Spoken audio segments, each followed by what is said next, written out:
The central dogma of biology যেটাকে বলে, ঠিক আছে। সো আমরা ফার্স্ট জানবো what is central dogma. Central dogma of biology কাকে বলে? So central dogma the information pathway. So information pathway বললে কি বোঝায়? সো ফর এক্সাম্পল আমরা প্রিন্সিপালস অফ ইনহেরিটেন্সে দেখছিলাম যে ওখানে বিভিন্ন ধরনের ক্যারেক্টার্স দেখা যায়, ঠিক আছে। ওখানে অনেক ক্যারেক্টার্স দেখা যায়, সেই ক্যারেক্টারগুলো একটা জেনারেশন থেকে নেক্সট জেনারেশনে যায়। সো এই যে ক্যারেক্টারগুলো এক একটা, so this are the informations, ঠিক আছে। সো এইখানে আমরা শিখবো যে কোনো একটা ক্যারেক্টার বা কোনো একটা information in the form of character সেটা একটা জেনারেশন থেকে আর একটা জেনারেশন কীভাবে যায়। So how this information moves, তার পাথওয়েটা কি, ঠিক আছে, সে কোন রাস্তা দিয়ে যায় বা সেখানে কোন কোন মলিকুলসের থ্রু দিয়ে যায়, সেটা আমরা দেখব এই জায়গায়।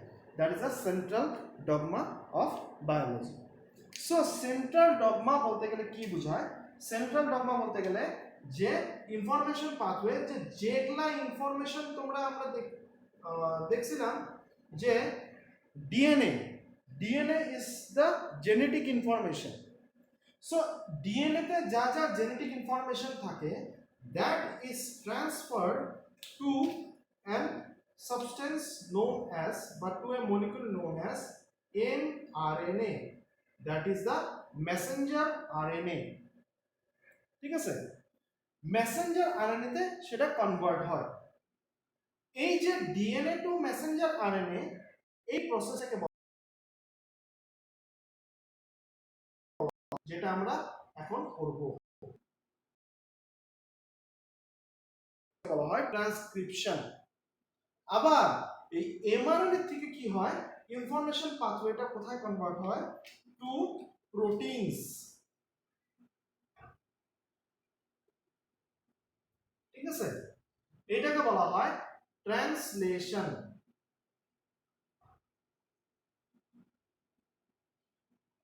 or protein synthesis. So this is known as the central dogma of biology. যেখানে ইনফরমেশন পাথওয়ে, সো ডিএনএ তে যা যা ইনফরমেশন থাকে সেটা এমআরএনএ তে কনভার্ট হয়, এমআরএনএ তে যা যা থাকে সেটা প্রোটিনসে কনভার্ট হয়। বেসিক্যালি একটা ক্যারেক্টার মানে কি? একটা ক্যারেক্টার, সাপোজ আজকে আমার শরীরে সাপোজ কালার হয় ব্ল্যাক, সেই ব্ল্যাক কালার মানে কি? আমার শরীরে মেলানিন যেটা পিগমেন্ট, তার এক্সপ্রেশনটা সবচেয়ে বেশি হয়েছে বা সেই মেলানিন পিগমেন্টটা সবচেয়ে বেশি আছে। সো মেলানিন পিগমেন্টটা মানে কি? Melanin is form of A protein. সেই প্রোটিনটা বেশি থাকা মানে কি? তার জন্য যেটা এমআরএনএ সেটাও বেশি আছে। এমআরএনএ বেশি থাকা মানে কি? তার জন্য যেটা ডিএনএ সেটাও বেশি আছে। সো এইভাবে উল্টা থ্রু আমরা বলতে পারি যে কারোর মধ্যে একটা ক্যারেক্টার দেখলে, সাপোজ আমি এক্সাম্পল ব্লু আই কালার মানে কি? তার রেটিনাতে ব্লু কালার পিগমেন্ট দেখা গেছে। ব্লু কালার পিগমেন্ট মানে কি? So this is the blue colour pigment proteins. এই ব্লু কালার পিগমেন্ট প্রোটিনস কার থেকে আসবে? From the mRNA. এমআরএনএ কার থেকে আসবে? From the DNA. তার মানে কি ওর মধ্যে ওই ধরনের ডিএনএ আছে, ঠিক আছে, যার জন্য তোমার ব্লু আই কালার দেখা যায়। So this is called the central dogma, যেখানে কোনো একটা ক্যারেক্টার বা কোনো একটা এক্সপ্রেশন আমরা কোন ডিএনএ থেকে আসছে বা কার থেকে ইনফরমেশন পাথওয়েটা কি সেটা আমরা জানতে পারি। তো সেখানে প্রথম আমরা যেটা পড়বো that is a DNA to RNA কি এমআরএনএ কিভাবে কনভার্ট হয় সেটা আমরা দেখব। তারপরে এমআরএনএ থেকে প্রোটিনস কিভাবে কনভার্ট হয়, that means translation.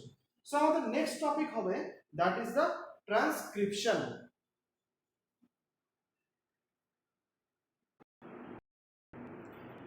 So DNA transcription মানে কি?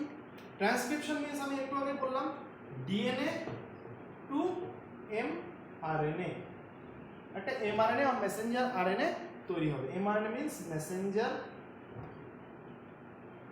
আরএনএ, এটা তৈরি হবে, ঠিক আছে, ফ্রম দ্য ডিএনএ। সো আমরা জানি যে একটা ডিএনএ মানে কি ডাবল স্ট্র্যান্ড, এটা একটু কমপ্লেক্স হয়ে গেলে আমি দুইটা স্ট্র্যান্ড এরকম ভাবে দেখাই, আরো সিম্পল হয়ে যাবে। একটা হলো 5 প্রাইম টু 3 প্রাইম হবে, আর একটা 3 প্রাইম টু 5 প্রাইম হবে, ঠিক আছে? এই হবে ব্যাপারটা। সে এখন কোশ্চেন হলো ডিএনএ তে থাকে দুইটা স্ট্র্যান্ড, বাট এমআরএনএ যেটা তৈরি হবে এই এমআরএনএ তে কয়টা স্ট্র্যান্ড থাকবে? একটা থাকবে না দুইটা থাকবে? ঠিক আছে, so that is a question যে একটা ডিএনএ তে যদি দুইটা স্ট্র্যান্ড থাকে, সো এখান থেকে এমআরএনএ আমরা কয়টা স্ট্র্যান্ড পাবো, বা সিম্পলি আরএনএ আমরা কয়টা স্ট্র্যান্ড পাবো? একটা স্ট্র্যান্ড পাবো না দুইটা স্ট্র্যান্ড? আমরা পাই একটা স্ট্র্যান্ড। এখন কোশ্চেন হলো ওয়াই, কেন আমরা দুইটা স্ট্র্যান্ড পাই না? আমরা একটা স্ট্র্যান্ড দিয়ে আমার কাজ চলে যায় কেন? সো দেখো আমরা একটা एग्जांपल নেই, A C T G A C U sorry জি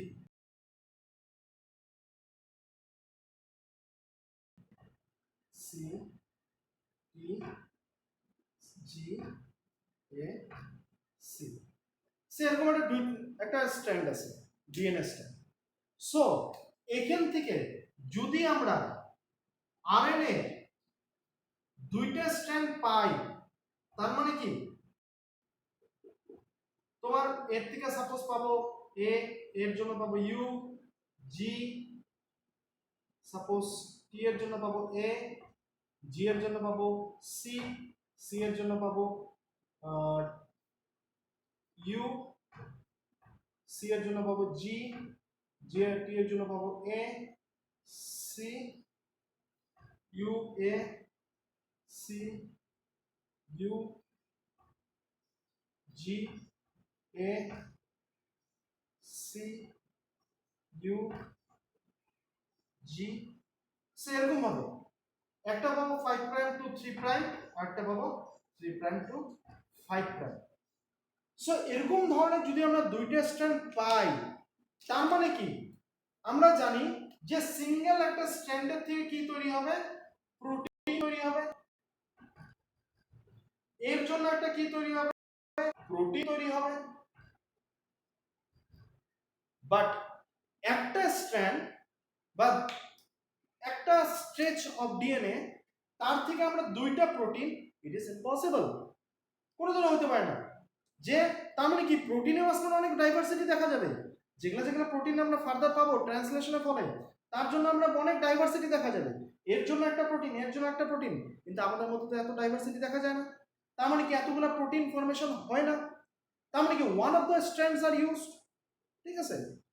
এটা গেল একটা তোমার রিজন। সেকেন্ড রিজন কি হতে পারে?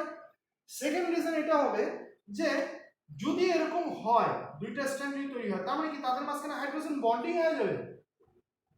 আর হাইড্রোজেন বন্ডিং হলে তুমি এখান থেকে একটা প্রোটিন কিভাবে পাবা? How you can get a protein যদি এদের মাঝখানে হাইড্রোজেন বন্ডিং হয়? It is impossible. তো সেই জন্য আমরা বলতে পারি যে ডিএনএ দুইটা স্ট্র্যান্ড থাকলেও এমআরএনএ একটা স্ট্র্যান্ড তৈরি হয়। So that is the two reasons. First reason কি ছিল? যদি দুইটা হয় তার মানে কি ইনফরমেশন পাথওয়ে বহুত কমপ্লেক্স হয়ে যাবে, যেটা সেন্ট্রাল ডগমা বহুত কমপ্লেক্স হয়ে যাবে, কেন কি একটা স্ট্রেচের জন্য আমরা দুইটা প্রোটিন পাইতেছি, ঠিক আছে? আবার যদি এরকম হয়ও তাহলে কি হবে? তোমার এখানে এদের মাঝখানে হাইড্রোজেন বন্ডিং হয়ে যাবে, তার মানে কি বেস পেয়ারিং স্টার্ট হয়ে যাবে। যখনই বেস পেয়ারিং হবে তখন কি হবে? প্রোটিনস এখান থেকে পাবো না, no proteins can be found. So তার মানে কি প্রত্যেকটা ডিএনএ ডাবল স্ট্র্যান্ডেড থাকলেও আমরা কি পাই? আরএনএ একটা স্ট্র্যান্ডই পাই। তো এখন কোশ্চেন স্ট্র্যান্ড পাই, তো সেটা কাকে লেখা হয়? 5 প্রাইম টু 3 প্রাইম না 3 প্রাইম টু 5 প্রাইম কে লেখা হবে, ঠিক আছে? সো এটা বলার জন্য আমরা একটা ইনফরমেশন আমরা জানি।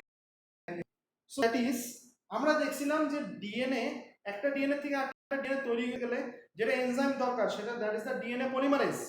এইখানে যেটা এনজাইম দরকার that is the RNA polymerase.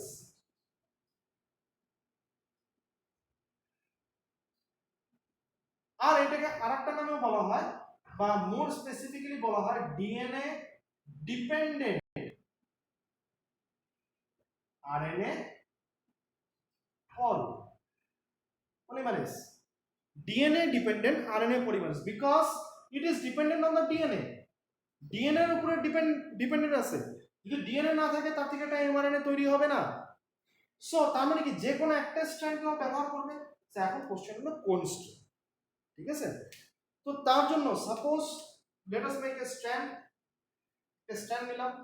Remember, এই যে নতুন করে যেটা এমআরএনএ তৈরি হবে, এই এমআরএনএ যে তৈরি হবে সবসময় তোমার 5 প্রাইম থেকে 3 প্রাইম, এটা তোমাকে মনে রাখতে হবে। কি, যেই এমআরএনএটা তৈরি হবে সেটা সবসময় হবে 5 প্রাইম থেকে 3 প্রাইম।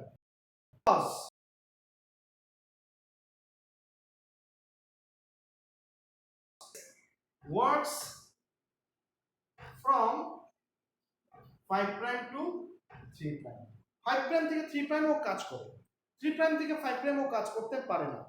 সো তার মানে কি, তোমার এখানে এসে বসবে আরএনএ পলটা, পড়ার পর তারপরে কি করবে, এখান থেকে 5 প্রাইম থেকে 3 প্রাইম স্ট্র্যান্ড তৈরি করবে।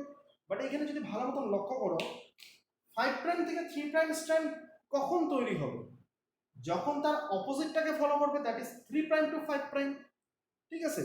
সো তার মানে ও এটাকে ফলো করতে হবে তোমার এটা তৈরি করার জন্য, এটাকে ফলো করতে পারবে না, কারণ এখান থেকে এখানে যদি ফলো করে তার মানে কি এটা 3 প্রাইম টু 5 প্রাইম তৈরি হবে, দ্যাট ইজ দ্য অপোজিট তৈরি হবে। But DNA polymerase works from 5 prime to 3 prime, তার মানে কি ডিএনএ পলিমারেজ এটাকে চেক করবে, 3 প্রাইম টু 5 প্রাইম কে চেক করবে, যাতে ও 5 প্রাইম থেকে 3 প্রাইম একটা স্ট্র্যান্ড তৈরি করতে পারে।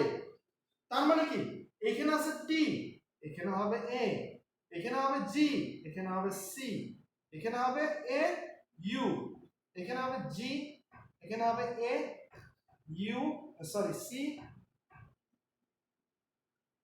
এ, তারপরে হবে ইউ সি, তারপরে হবে জি। সেরকম ভাবে কি করবে, ও 3 ফলো করবে না। সো এখানে যে স্ট্র্যান্ডটাকে ফলো করে, দ্যাট মিন্স এটাকে বলা হয়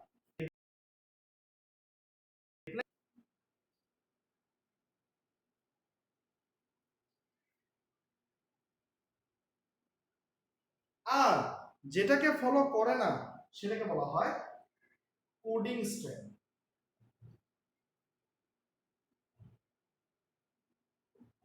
ঠিক আছে? সো রিমেম্বার, এমআরএনএ যেটা তৈরি হবে সবসময় 5 প্রাইম থেকে 3 prime, because RNA polymerase works from 5 prime to 3 prime. So okay যদি 5 প্রাইম থেকে 3 প্রাইম যদি তৈরি করতে লাগে, ওকে ফলো করতে লাগবে কাকে, 3 প্রাইম টু 5 প্রাইম কে, that means a template strand বলে এটাকে, যেটা 3 প্রাইম টু 5 প্রাইম থাকে। আরেকটা হবে তোমার অপোজিট যেটা থাকে 5 প্রাইম টু 3 প্রাইম, এটাকে বলা হয় কোডিং স্ট্র্যান্ড। যদিও এটাকে কোডিং স্ট্র্যান্ড বলা হয়, but this do not code for anything, কোনো কিছুর জন্য কোড করে না, জাস্ট খালি নামটা দেওয়া আছে, ঠিক আছে? সো এটার ইউজফুলনেস কতটা বেশি তোমরা একটা এক্সাম্পল করলে তোমরা বুঝতে পারো। তোমাদের বইয়ের পিছনে একটা এক্সাম্পল দেওয়া আছে যে একটা ডিএনএ দেওয়া আছে, তার থেকে একটা এমআরএনএ তৈরি করো বা একটা প্রোটিন স্ট্র্যান্ড তৈরি করো, এনিওয়ে। সো এরকম ধরনের এক্সাম্পলস তুমি পাবা, ঠিক আছে? তো সেজন্য তোমাকে মনে রাখতে লাগবে একটাই মানে সিম্পল ট্রিকটা একটাই, ট্রিকটা হলো যে তোমার নতুন যেটা স্ট্র্যান্ড তৈরি হবে always from 5 prime to 3 prime. So কাকে ফলো করবে, সবসময় 3 প্রাইম টু 5 প্রাইম কে ফলো করবে, অপোজিটটা ফলো করবে তোমার তৈরি হওয়ার জন্য, ঠিক আছে? So that is the case. So this is the starting of transcription. এইভাবে তোমার ট্রান্সক্রিপশন হবে, একটা এমআরএনএ তৈরি হবে। এখন নেক্সট আমরা যেটা পাবো ডিটেলস প্রসেস, তার আগে আমরা যেটা পাবো দ্যাট ইজ আ ট্রান্সক্রিপশনাল ইউনিটটা কি, তারপরে আমরা পাবো ডিটেলস প্রসেস, ঠিক আছে?